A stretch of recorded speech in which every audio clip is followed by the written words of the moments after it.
Okay. lors du tournage. Et puis ça continue.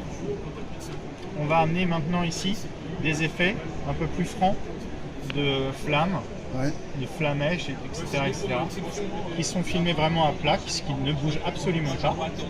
Et en fin de compte, moi, ce que je vais faire, je vais pouvoir peut-être le simuler ici, si vous voulez. Hop, on va prendre en action, on va prendre ici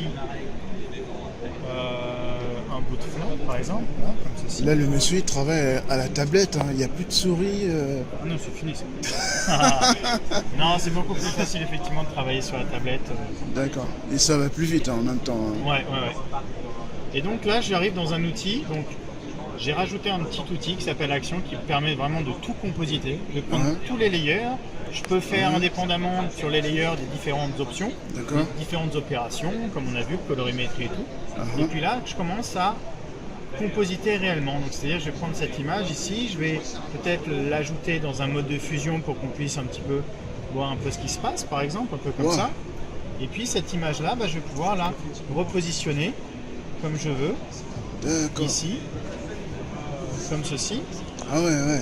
Pour faire un petit peu des effets. Alors évidemment, c'est pas parfait. Ici, vous voyez que le bras il est un peu tordu et tout ça. Oui, donc je vais pouvoir utiliser aussi d'autres mécanismes qui sont assez intéressants aussi. D'accord. De pouvoir déformer comme ça complètement ma petite flamme. Alors ça c'est géant ça.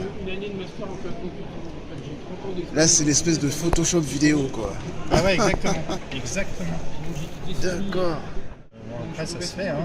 Ah ouais, donc là on peut carrément déformer la flamme. Ah ouais, complètement. Comme ceci. Donc là on commence à avoir ici une petite modification comme ça.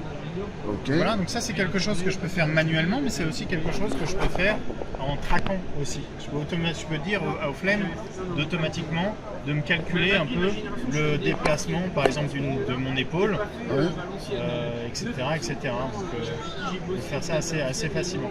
Et donc du coup, dans cette même logique, eh bien, en fin de compte, si je travaille un petit peu plus longuement, je me retrouve avec ce genre de choses ici. Où vous voyez qu'il y a tout le déplacement qui a été pris en charge. D'accord. Finalement, au lieu de faire ça avec une seule image, j'ai fait ça avec 4 images. D'accord. Et les flammes, on peut les mettre aussi bien bleues que rouges ou... Ah oui, bien sûr. On va travailler peut-être en contexte. Alors attendez. Palette de 16 millions de couleurs. Et donc là, on va directement travailler c'est bluffant. Hein. Directement sur l'image. En tout cas, un grand merci monsieur. Hein. De rien.